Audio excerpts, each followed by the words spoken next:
After 13 years, the Dallas Mavericks are headed back to the NBA Finals. And me personally, I could not be more happy.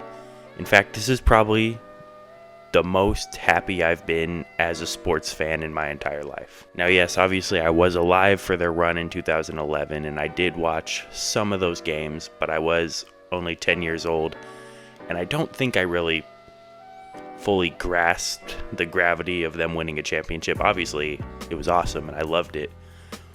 But I don't think it really sunk in the same way that this is sinking in for me. And obviously, what I'm feeling right now will be nothing compared to if the Mavericks actually win the NBA Finals. That'll be starting here on June 6th.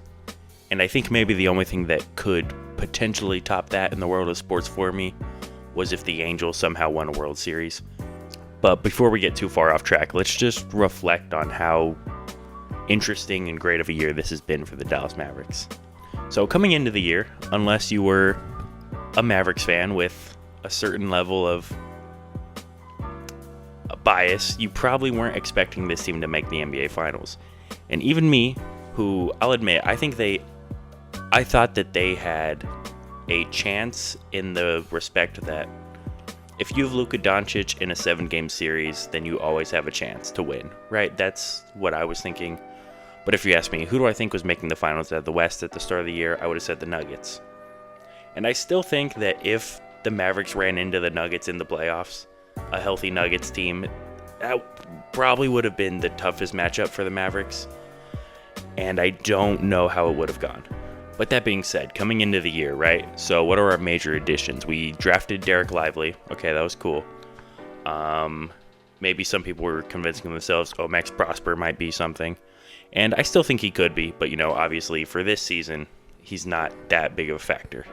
And then our big signings were Grant Williams and Seth Curry.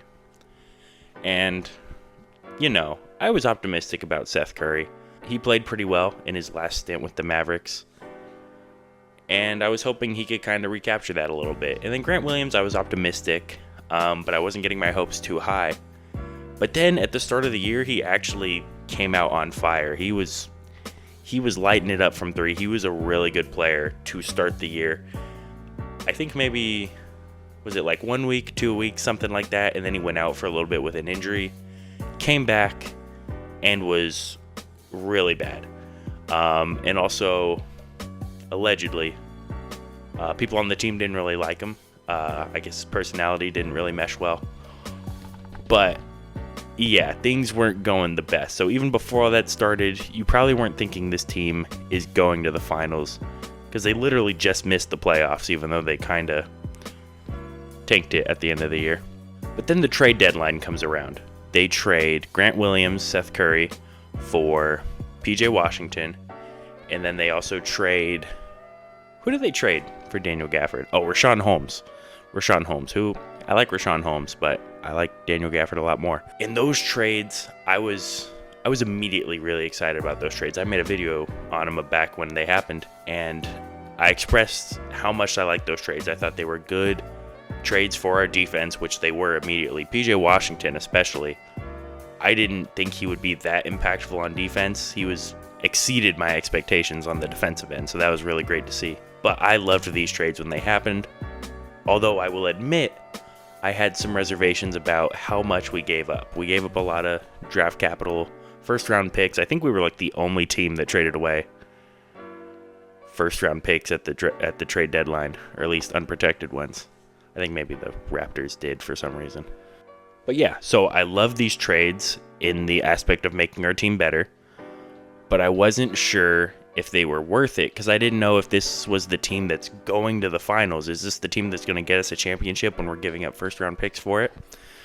But, I'll admit, I had no reason to be nervous. Nico Harrison was right, and we're in the finals right now. So all you can do is tip your cap to him, right? And you could feel the impact immediately as soon as these trades were made. Watching them, the defense was on another level than it was prior to the trades being made. And the aspect of either Daniel Gafford or Derek Lively always being in the game was insane. The lobs from Luka were constant, and it was just really fun to watch. Even for a little bit where Derek Lively was out, it was nice to have a rim running center back in the lineup while Lively was out. But yeah, so even with these trades, could you convince yourself that the Mavericks were going to be a team that's going to end up in the NBA Finals?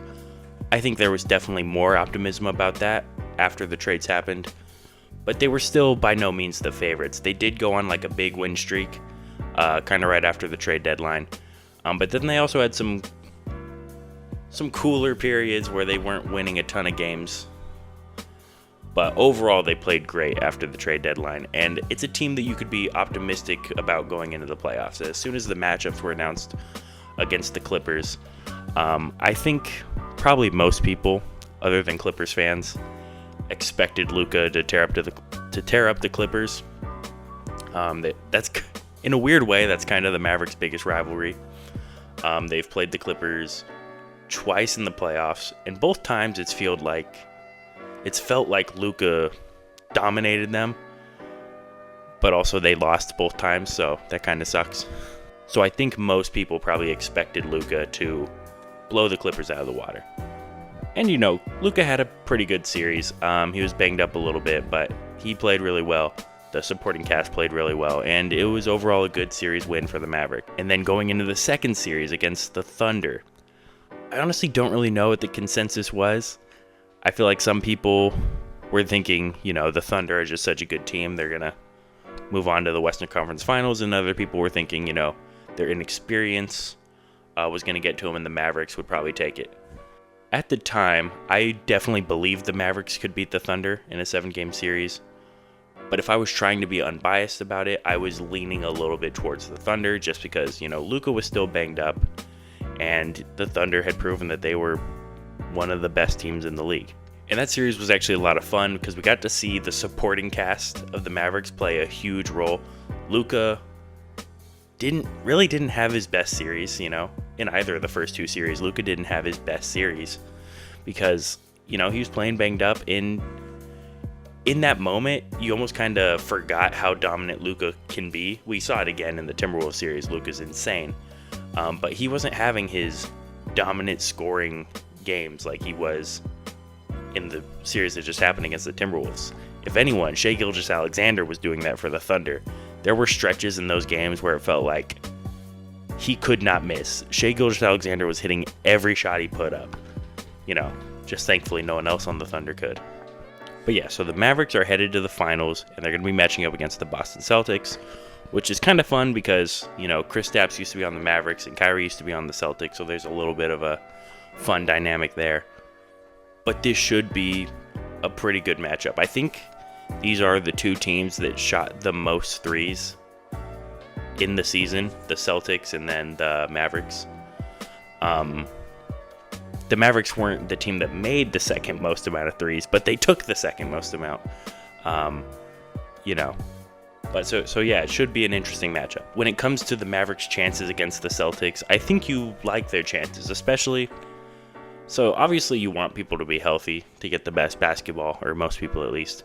But if Porzingis isn't really healthy or not playing to his full capabilities, then I think I really like the Dallas Mavericks odds.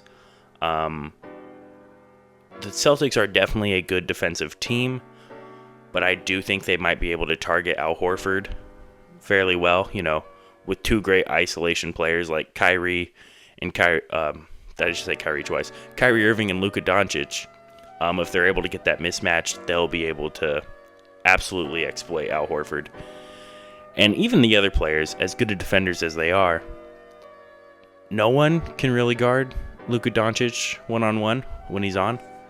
Kind of the same thing with Kyrie Irving. So yeah, if the Celtics are missing that aspect of a pretty mobile big man and Kristaps Porzingis, who's 7'3", it might be kind of tough for the Celtics. But if he is healthy and he is playing well, it'll definitely be a lot harder on the Mavericks, I think. But I still like their chances. It will just be a lot harder, and it's not something where I'd be like, oh yeah, Mavericks are going to win. It's something where I'm like, might be tough, but I think they could do it, Also, I've been seeing a lot that people don't like Jason Tatum. I don't know why. I mean, I don't particularly like Jason Tatum, but I don't dislike him. It seems like people are annoyed by him for some reason. I mean, he is in a lot of commercials, I will say that. So sometimes I get annoyed by seeing him. But, you know, he's cool. Jason Tatum's cool. Like, I don't know why people dislike him so much. But yeah, breaking it down. Overall, the Celtics might have the better team. Although I do like the Mavericks' depth a little bit better. But let's think about that. Even if the Celtics are a better team lineup overall, the Mavericks have the best player in this series, and that's Luka Doncic. And I don't think anyone could disagree that Luka Doncic will be the best player in this series, or I'm not saying that he'll have the best series, but he'll be the best player in the series. Going into the series, Luka Doncic is the best player. I don't know why it's so hard for me to word this. So it'll probably be Luka, and then it'd probably be Jason Tatum second, and then Kyrie Irving, Jaylen Brown, and then you could argue about, like, you know, Kristaps Porzingis, Derek White, Drew Holiday, Derek Lively, all these guys. So as good as the Celtics starting lineup and six-man, depending on Porzingis' availability, you probably give the edge to the Celtics, but you also have to give the Mavericks a little bit of an edge just for having the best player, you know? But anyways, yeah, I've kind of just been saying a lot of nothing for this whole video, but I just wanted to come on here and talk about the Mavericks because I'm over the moon right now about the Dallas Mavericks. And, you know, I promise that I'll get back to making videos that are actually about things that are, like, well thought out, and I have stats, and I'm actually talking about things that are interesting. But right now I'm just so hyper fixated on the Mavericks, and you guys are just gonna have to bear with me, and I appreciate you guys that do. But I can't explain how excited I am to watch the Mavericks in the NBA Finals. So June 6th, mark it down, is gonna be big. Unless they lose, then don't talk to me, because I'm gonna be really mad. Which is okay because it's the finals. If you're someone who gets super mad about your team losing a regular season game and you don't want anyone to talk to you, then, you know, you're kind of a big baby. But if it's the finals, I think it's okay, right? I think we can agree on that. But anyways, yeah. I think I've been losing my train of thought for long enough now. So I'll let you guys go. Thanks for watching, those of you that did or watched the whole video. If you're not subscribed, maybe subscribe to the channel so you don't miss the next video. I'm going to start making more that are actually thought out again, like I was before the Mavericks started going on this run, and I just became monkey brain. Look at the Mavericks. The Mavericks are really cool. You gotta look at the Mavericks. So yeah, keep an eye out. I think I'm going to make a video about the Nets and what they should do. Spoiler alert, they should try to get any picks that they can. Trade everyone. Mikal Bridges, Cam Johnson. Maybe not Cam Thomas. I think Cam Thomas would be a fun tank captain, you know. Someone who can just put up 24 points on a bad team. But, yeah. So keep an eye out for that. Stay cool, guys, and I'll see you later. Peace.